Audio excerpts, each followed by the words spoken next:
মই ভাবোঁ মই গছ পুলিৰ যিটো কথা কৈছিলোঁ এই গছ পুলিৰ কথা কোৱাটো অতি চাইণ্টিফিক। মই নিজে MSc ইন ৱাইল্ড লাইফ, মই ফৰেষ্টত ছাৰ্ভিচ দিছোঁ 15 বছৰ, এতিয়ালৈকে মই ছাৰ্ভিচ দি আছোঁ। মই জানো গছ পুলি কেতিয়া লগাব লাগে। আপোনালোকে এতিয়া যাৱাৰ সময়ত ৰাস্তাৰ কাষে কাষে যিখিনি কৃষ্ণচূড়া গছ দেখা পাব, যোৱা বছৰ আমি লগাইছোঁ, ঠন ধৰি উঠিছে, কিমান ডাঙৰ হৈছে, কি ছিজনত লগাইছোঁ, কেতিয়া লগালে গছ পুলি বাচি থাকে, এইবিলাক জানিব লাগে।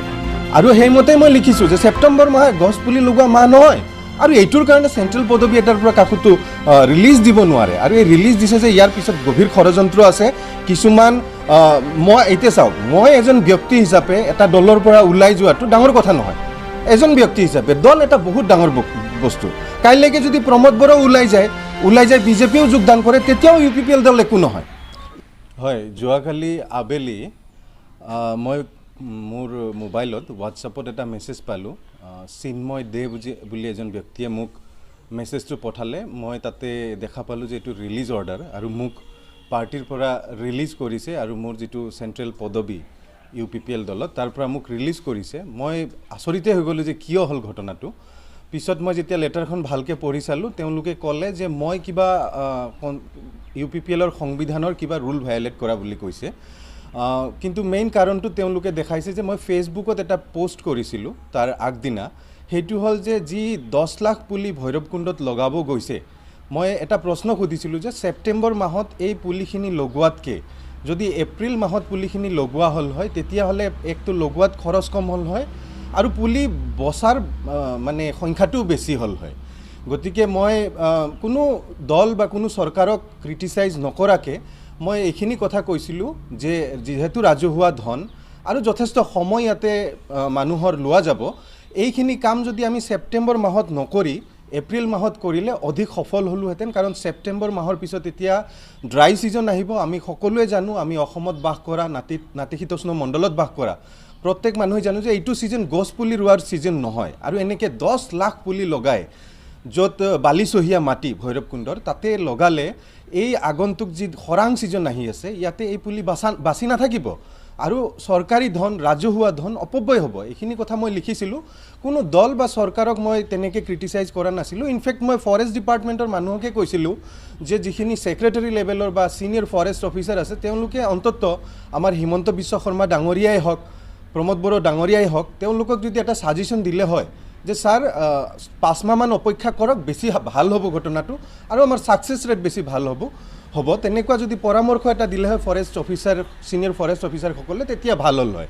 এইখিনি কথাই মই খুব ক্ৰিটিকেলি লিখিছিলোঁ আৰু তাৰ বাবেই মোক দলৰ কেন্দ্ৰীয় পদবীৰ পৰা বহিষ্কাৰ কৰি দিলে।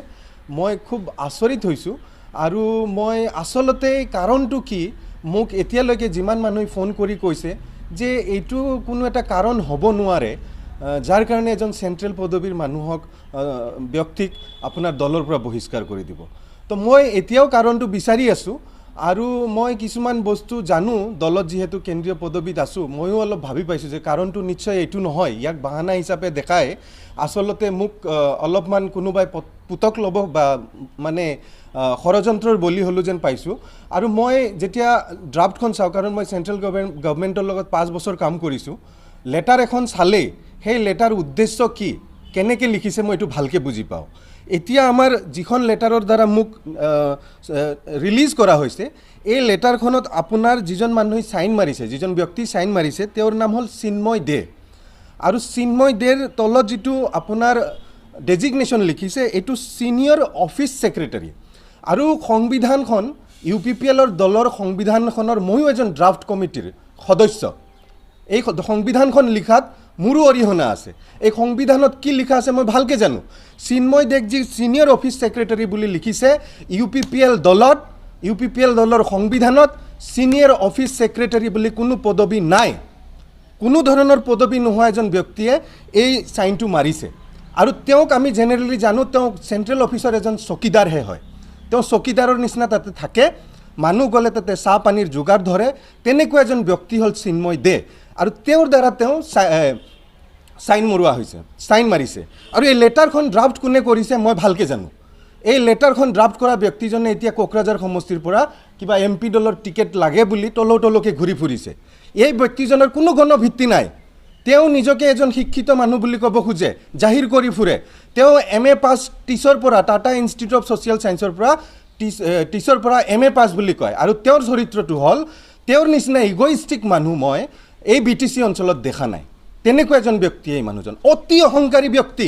গোটেই BTC অঞ্চলত যদি চলাত কৰে, তেনেকুৱা অহংকাৰী ব্যক্তি এটা BTCত দ্বিতীয় নোলাব। এই ব্যক্তিজনে, তেওঁ টিচৰ পৰা MA পাছ কৰিছে, মই টিচৰ পৰা MPhil পাছ কৰিছোঁ। মই টিচৰ পৰা MPhil পাছ কৰি এতিয়া মই PhD কৰি আছোঁ। তেওঁ সহ্য নকৰে এনেকৈ। এই দলত, UPPL দলত কোনো এজন জ্ঞানী গুণী ব্যক্তি থকাটো তেওঁ সহ্য নকৰে, এজন অহংকাৰী ব্যক্তি। এতিয়া MP টিকেটৰ কাৰণে তলকে ঘূৰি আছে। তেওঁ যদি UPPL দলৰ হয় টিকেট লৈ খেলে, মই সিদিনা মিডিয়াত এজনে কোৱাৰ দিনা মই এগেইন কনফাৰ্ম কৰিব খোজোঁ, তেওঁ UPPL দলৰ হয় 1.5 লাখতকৈ বেছি ভোট নাপায় যদি বিজেপিয়ে সমৰ্থন নজনায়। আৰু তেওঁ যদি নিৰ্দলীয় হয় কেণ্ডিডেট হয় MP খেলে, 10,000তকৈ বেছি ভোট তেওঁ পাবলৈ সক্ষম নহয়। এই ব্যক্তিজনে কি কৰিছে, এই চকীদাৰজনক লগাই পেলাই এজন চেণ্ট্ৰেল কমিটিৰ মানুহক অব্যাহতি দিছে। এয়া যুক্তিসংগত নেকি? এয়া কেতিয়াও যুক্তিসংগত হ'ব নোৱাৰে। প্ৰমোদ বড়ো ডাঙৰীয়া এনেকৈ কাম কেতিয়াও নকৰে। প্ৰমোদ বড়ো ডাঙৰীয়াই মোক নিজৰ ভাইটিৰ নিচিনা মৰম কৰে। কিবা যদি প্ৰব্লেম আছে মোক মাতি নি বুজাব। তেওঁৰতো সময় নাই এতিয়া। প্ৰমোদ বড়ো ডাঙৰীয়া চৰকাৰ চলাওঁতে দৌৰি ঘূৰি ফুৰি আছে। কেতিয়াবা দিল্লী, কেতিয়াবা দিছপুৰ, কেতিয়াবা নাগপুৰ, কেতিয়াবা ছিংগাপুৰ। তেওঁ 3 বছৰেদি দলক সময় দিয়া নাই প্ৰমোদ বড়ো ডাঙৰীয়াই। আপুনি যিকোনো UPPL দলৰ সদস্যক, কেন্দ্ৰীয় কৰ্মীক আপুনি সোধক, প্ৰমোদ বড়োই যোৱা 3 বছৰেদি দলৰ কৰ্মীজনক সময় দিছে নেকি? নাই দিয়া। গতিকে প্ৰমোদ বড়োই এই ৰিলিজ দিয়া অৰ্ডাৰত এইবিলাকত নোসোমায়। ইয়াতে যিজন ব্যক্তি সোমাইছে, এই অহংকাৰী ব্যক্তিজনৰ কাম। আৰু এই অহংকাৰী ব্যক্তিজন যদি কিবা কাৰণত, ভগৱানে নকৰক, জনপ্ৰতিনিধি হিচাপে MP হিচাপে যদি বাছনি হৈ যায় ইয়াৰ পৰা, এই সমষ্টিৰ ভোটাৰৰ কাৰণে আটাইতকৈ দুৰ্ভাগ্যজনক ঘটনা ঘটিব। তেওঁ ইমান অহংকাৰী, তেওঁৰ চোতালত নহয়, তেওঁৰ ৰাস্তাৰ সন্মুখত মানুহ থিয় হ'ব নিদিব। এনেকুৱা এজন ব্যক্তিয়ে, যিজন ব্যক্তিয়ে UPPL দলত শিক্ষিত যুৱকক হজম কৰিব নোৱাৰে, কেনেকৈ শিক্ষিত যুৱকক ষড়যন্ত্ৰৰ বলি কৰি কেনেকৈ দলৰ পৰা আঁতৰাই পঠাব পাৰি, তেনেকুৱা ৰচনা কৰি থাকে। কোনো গণভিত্তি নোহোৱা ব্যক্তি এজনে এই কামটো কৰিছে। গতিকে মই ভাবোঁ, মই গছপুলিৰ যিটো কথা কৈছিলোঁ, এই গছপুলিৰ কথা কোৱাটো অতি চাইণ্টিফিক। মই নিজে MSc ইন ৱাইল্ড লাইফ, মই ফৰেষ্টত ছাৰ্ভিচ দিছোঁ 15 বছৰ, এতিয়ালৈকে মই ছাৰ্ভিচ দি আছোঁ। মই জানো গছপুলি কেতিয়া লগাব লাগে। আপোনালোকে এতিয়া যাৱাৰ সময়ত ৰাস্তাৰ কাষে যিখিনি কৃষ্ণচূড়া গছ দেখা পাব, যোৱা বছৰ আমি লগাইছোঁ, ঠন ধৰি উঠিছে, কিমান ডাঙৰ হৈছে, কি ছিজনত লগাইছোঁ, কেতিয়া লগালে গছপুলি বাচি থাকে, এইবিলাক জানিব লাগে। আৰু সেইমতেই মই লিখিছোঁ যে ছেপ্টেম্বৰ মাহে গছপুলি লগোৱা মাহ নহয়। আৰু এইটোৰ কাৰণে চেণ্ট্ৰেল পদবী এটাৰ পৰা কাকোতো ৰিলিজ দিব নোৱাৰে। আৰু এই ৰিলিজ দিছে যে ইয়াৰ পিছত গভীৰ ষড়যন্ত্ৰ আছে কিছুমান। মই এতিয়া চাওক, মই এজন ব্যক্তি হিচাপে এটা দলৰ পৰা ওলাই যোৱাটো ডাঙৰ কথা নহয়। এজন ব্যক্তি হিচাপে দল এটা বহুত ডাঙৰ বস্তু। কাইলৈকে যদি প্ৰমোদ বড়ো ওলাই যায় বিজেপিও যোগদান কৰে, তেতিয়াও UPPL দল একো নহয়। UPPL দল তাৰ আগতো আছিল, এতিয়া আছে আৰু ভৱিষ্যতলৈ থাকিব। মোৰ ভগৱানৰ ওচৰত সদায় আশীৰ্বাদ থাকিব যে UPPL দল আগবাঢ়ি যাক। যিখিনি এজেণ্ডা লৈ এই দলে কাম কৰি আছে, জাতিৰ উন্নতিৰ কাৰণে যিখিনি কাম কৰি আছে, সদায় ভালকৈ হওক। মই মোৰ সমৰ্থন জনাম। মই এতিয়া ভিতৰত থাকি নহয়, মই বাহিৰত থাকি হ'লেও সমৰ্থন জনাম। আৰু সদায় মোৰ শুভেচ্ছা থাকিব। কিন্তু গতিকে এই যে সাধাৰণ কথা এটা কোৱাৰ কাৰণে মোক যে দলৰ পৰা ৰিলিজ দিছে, এইটো আচলতে চবেই বুজি পাইছে কাৰণটো কি চবেই জানে। আচলতে এইটো এটা ইণ্টাৰনেল ষড়যন্ত্ৰ। এই বিশেষকৈ সেইজন ব্যক্তি, যিজন ব্যক্তিয়ে এতিয়া MPৰ টিকেটৰ কাৰণে তলকে ঘূৰি ফুৰিছে, তেওঁ কাকো হজম কৰিব নোৱাৰে। তেনেকুৱা মানুহ যদি জনপ্ৰতিনিধি হিচাপে পঠিয়াই দিয়া হয়, ভুলতেও পঠিয়াই দিয়া হয়, সমষ্টিৰটো উন্নয়ন নহয়। লগতে সমষ্টিৰ যিবিলাক বাধা বিঘিনি আহিব, তেওঁৰ কাষত যাই কথা কোৱাৰো সময় পোৱা নাযাব। গতিকে মই আগন্তুক দিনত সমাজৰ হৈ কাম কৰি আছোঁ। এতিয়াও যিমান মোৰ কেপাচিটিত মই কৰি যাম। আৰু সমাজৰ ভাল হওক, আমাৰ অধিকাৰৰ কথা আছে, সাংবিধানিক অধিকাৰৰ কথা আছে, এইবিলাকক হৈ যুঁজ দিম।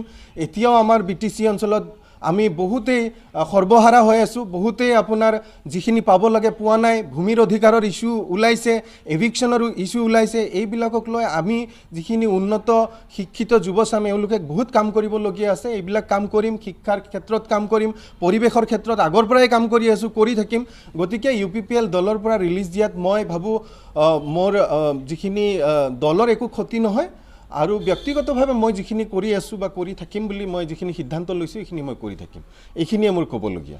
মই যদি বেলেগ এতিয়া মোৰ ৰিলিজ অৰ্ডাৰত যিটো কথা দিছে যিখিনি কথা লিখিছে তাৰ ওপৰত বেছ কৰিয়ে মই ক'ব লাগিব এতিয়া ইয়াতে যিটো কজ দেখাইছে যে মই চৰকাৰৰ বিৰুদ্ধে কৈছোঁ বুলি কৈছোঁ চাওক দেই চৰকাৰৰ বিৰুদ্ধে মই দলৰ বিৰুদ্ধেও কোৱা নাই চৰকাৰৰ বিৰুদ্ধে বুলি কৈছে তো চৰকাৰ এটা বেলেগ দল এটা বেলেগ হয় চৰকাৰ সদায় বেলেগ বিষয় দল সদায় বেলেগ বিষয় আৰু যিটো কেন্দ্ৰীয় আঁচনিৰ বুলি কৈছে নহয় এইটো অমৃত বৃক্ষ আন্দোলন এইটো আমাৰ আসাম ষ্টেটে লোৱা প্ৰজেক্ট হয় আৰু ভাৰতবৰ্ষ এটা বহুত ডাঙৰ দেশ এতিয়া দক্ষিণ ভাৰতত এতিয়াও বৰষুণ হৈ আছে তাতে গছপুলি লগালে কি হ'ব নহ'ব এইটোত বেলেগ মেটাৰ গতিকে ইমান বিশাল এটা দেশত ছিজন বেলেগ বেলেগ হয় বেলেগ বেলেগ জেগাত কিন্তু অসমত এইটো যিটো ছিজন আৰু এই অঞ্চলত উত্তৰ অঞ্চলত যিটো ছিজন এই ছিজনটো বালিচহীয়া মাটিত এতিয়া গছপুলি লগালে নহ'ব এতিয়া কি হ'ব মাটিয়েহে গছৰ পৰা পানী টানি ল'ব উল্টা গছক যদি আমি চেলাইন ফিটিং কৰি দিওঁ তথাপি এতিয়া গছ জীয়াই নাথাকে কাৰণ মাটি ইমান শুকাই যাব এতিয়া এই যিটো ৰদ পৰিছে চন পৰা ৰদ এতিয়া চন পৰিব চব ফাগুন মাহীয়া বতৰ যিটো আৰম্ভ হ'ব জুই মাৰি দিলে জ্বলি যাব চব এনেকুৱা এটা পৰিৱেশ এতিয়া অসমত আহিব সবেই জানে এনেকুৱা আমাৰ খেতিয়কসকলে বেছি ভালকৈ জানে এইটো এতিয়া গছপুলি ৰোৱা সময় নহয় আপোনাৰ যাদৱ পায়েং ডাঙৰীয়াক সুধিলে হ'ল যাদৱ পায়েং ডাঙৰীয়াটো কয় ছিজন আহিলে অসমত নিজে নিজে গছ হয় যেতিয়া বৰষুণ পৰে ধাৰাসাৰ এইটো এপ্ৰিল মাহ জুন জুলাই মাহ পাৰ হৈ গ'ল এইটো এতিয়া খৰাং ছিজন এতিয়া গছপুলিৰ মাটিৰ পৰা গছপুলিয়ে পানী টানিব নোৱাৰে তাতে আকৌ নতুনকৈ লগোৱা গছ উল্টা মাটিয়ে এতিয়া গছপুলিৰ পৰা পানী টানি ল'ব চাব দুদিন পিছত আমি যাই যদি চাম আজিয়ে আপোনালোকক মই লগত লৈ যাব খোজোঁ য'ত গছপুলি প্লেণ্টেশ্যন হৈছে গছপুলিবিলাকৰ আপোনাৰ অৱস্থা দেখা দিব পাৰিম গছৰ পুলিৰ পাত শুকাই যাব লেৰেলি যোৱা বাদ দিয়ক শুকাই যাব কেনেকুৱা ৰ'দ পৰিছে এই ৰ'দত আমি বাহিৰত থিয় হৈ থাকিব নোৱাৰোঁ তো এইটো এনেকুৱা কথা আৰু বাকী সংবিধান বিৰোধী কথা দলৰ যিটো লেটাৰ মোক দিছে ইয়াতে সংবিধান বিৰোধী কথা নাই মই সংবিধানখন নিজে ড্ৰাফটিং কৰিছোঁ UPPL দলৰ তো ইয়াতে চৰকাৰ বিৰোধী যিটো দিছে এই চৰকাৰ বিৰোধী কথা কোৱাৰ কাৰণে দলৰ পৰা ৰিলিজ দিছে তাৰ মানে এতিয়া আমি কিছুমান কথা সত্য কথা ক'ব নোৱাৰোঁ মই যিখিনি কথা কৈছোঁ চাইণ্টিফিক অকল সত্যই নহয় আৰু চাওক এজন শিক্ষিত যুৱক হিচাপে মই ক্ৰিটিকেল থিংকিং কৰি ক্ৰিটিকেলি কথা ক'ব লাগিব নেগেটিভ চৰ্চা নহয় এইটো নেগেটিভ চৰ্চা নহয় আমি যিটো কৰোঁ এইটো ক্ৰিটিকেল থিংকিং আৰু ক্ৰিটিকেল চৰ্চা আপুনি সত্য কথা কোৱাৰ কাৰণে UPPL দলে বহিষ্কাৰ কৰিলে নেকি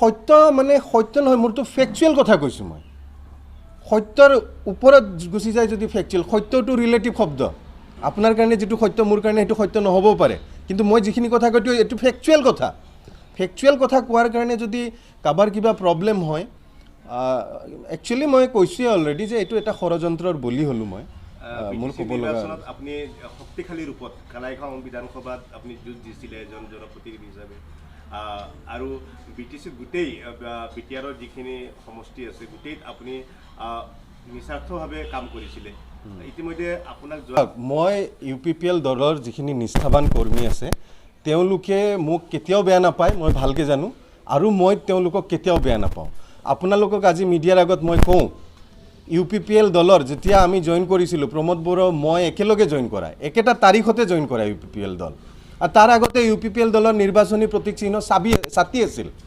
ছাতি এতিয়া ট্ৰেক্টৰ আৰু ট্ৰেক্টৰটো যে ৰঙা ট্ৰেক্টৰ আৰু এই ট্ৰেক্টৰৰ ৰঙা ৰংটো কোনে দিছে জানে এইটো কামাল আজাদে দিছে ট্ৰেক্টৰৰ যিটো ৰঙা ৰং এইটো কামাল আজাদে দিছে এতিয়াও মোৰ লগত হাৰ্ড কপি আছে মোৰ লগত এতিয়াও যিটো মেইন কপি মোৰ কম্পিউটাৰত এতিয়াও আছে প্ৰমোদ বড়ো ডাঙৰীয়াই কৈছিল ট্ৰেক্টৰটোত ৰং দিব লাগে মই তেওঁক সুধিলোঁ ছাৰ কি ৰং দিওঁ প্ৰমোদ বড়ো ডাঙৰীয়াই অলপ এই গুৰুজী বা কিবা অলপ মানে এইবিলাক তেওঁ ক'লে মই গুৰুজীক সুধি লওঁ গুৰুজীয়ে কৈছে গুৰুজীক সোধোতে গুৰুজীয়ে কৈছে যে ট্ৰেক্টৰটোত ৰঙা ৰং দিব লাগে গতিকে তুমি ৰঙা ৰং দি দিয়া মই ট্ৰেক্টৰটোত তেতিয়া ফটো শ্বপিং কৰি ৰঙা ৰং দিছোঁ আৰু আজিৰ তাৰিখত আপোনালোকে UPPL দলৰ যিমান ফ্লেগ হওক পোষ্টাৰ হওক যিমান লাগি আছে তাতে যি ট্ৰেক্টৰটো দেখা পায় আপোনালোকে ৰঙা ৰঙৰ ট্ৰেক্টৰ এইটো মই দিয়া UPPL দলৰ যিটো ফেচবুক পেজ দলীয় যিটো ফেচবুক পেজ এইটো ক্ৰিয়েট মই কৰা UPPL দলক মই নিজৰ বুলি ভাবোঁ এতিয়াও ভাবোঁ কিন্তু মই এতিয়া ক্লেইম কৰিব নোৱাৰোঁ যিহেতু মোক ৰিলিজ কৰা হৈছে কিন্তু যিখিনি কৰ্মী আছে এইখিনি মোৰ অতিকে আপোন মই একদম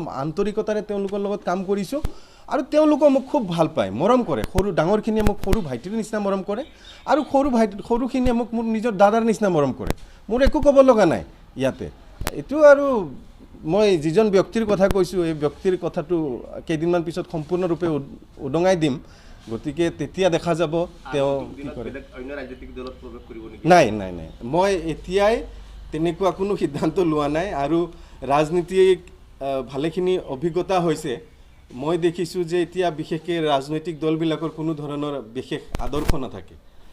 অত্যন্ত সুবিধাবাদী স্থিতিত যায়। আমাৰ দৰে ব্যক্তি যিবিলাকে ভাবোঁ যে আদৰ্শত থাকিব লাগে, তেওঁলোকৰ কাৰণে অলপ ক্ৰিটিকেল হৈ যায় মানে স্থিতি থকাটো। হ'লেও UPPL দলে তেনেকৈ বিশেষ যে নিজৰ স্থিতি সলনি কৰিছে তেনেকুৱা নহয়। এতিয়াও ৰাইজৰ হৈ কাম কৰি আছে।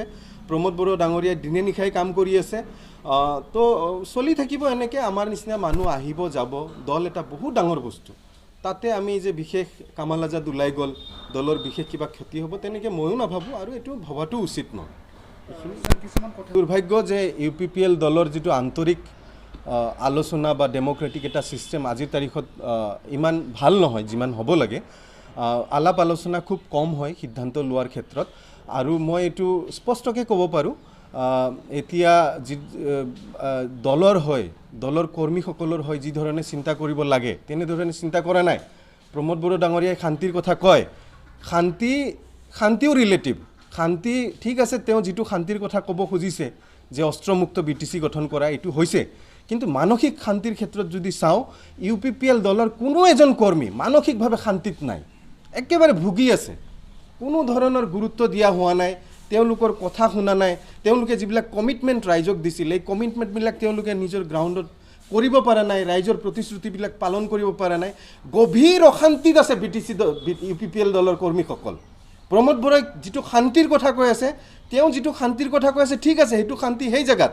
কিন্তু যিখিনি মানুহ, যিখিনি কৰ্মী, যিখিনি নেতৃত্ববৃন্দ, এইসকলৰ মন মানসিক অৱস্থা গভীৰ অশান্তিত। গতিকে এইবিলাক বিষয়েও আমি চাব লাগিব। কেৱল শান্তিৰ দোহাই দি মানুহবিলাকক অশান্তিত ৰাখিলেওতো নহ'ব। তো শান্তিৰ কথাটো তেওঁ স্পষ্ট হৈ লওক ভালকৈ। মই বিভিন্ন সময়ত মই স্পষ্টভাৱে এনেদৰে প্ৰমোদ বড়ো ডাঙৰীয়াৰ লগতো মই এনেদৰেই কথা পাতোঁ, আৰু তেওঁ জানে কামাল আজাদে এনেকৈ কথা পাতে বুলি। আৰু মই যে ফেচবুকত লিখিছোঁ প্ৰমোদ বড়ো ডাঙৰীয়াই এইবিলাক সৰু কাৰণৰ কাৰণে কামাল আজাদক একো নকৰে, মোক ভাইটিৰ নিচিনা মৰম কৰে। মাতি নি ক'ব কামাল কি কৰি আছা, এই নকৰবি এইবিলাক বুলি ক'ব। এতিয়া এইটো আমাৰ যদি এই ব্যক্তিজন যিজনে MP টিকেটৰ কাৰণে তলকৈ ঘূৰি আছে, তেনেকুৱা ব্যক্তি যদি হেড অফিচত বহি থাকে, তেতিয়াহ'লেতো এইটো দলত আপোনাৰ শিক্ষিত যুৱক, যুক্তিসংগত যুৱক, ক্ৰিটিকেল থিংকিং কৰা মানুহৰতো জেগা নাই। প্ৰমোদ বড়ো ডাঙৰীয়াই স্পেচিফিকেলি এইটো মেটাৰত সোমাই বিষয়বিলাক চাব লাগিব। তেওঁ অলপ এইবিলাকত হস্তক্ষেপ কৰিব লাগিব। অন্যথা সময় দিয়ক প্ৰমোদ বড়ো ডাঙৰীয়াই দলত, আৰু এইবিলাক বিষয় চাওক।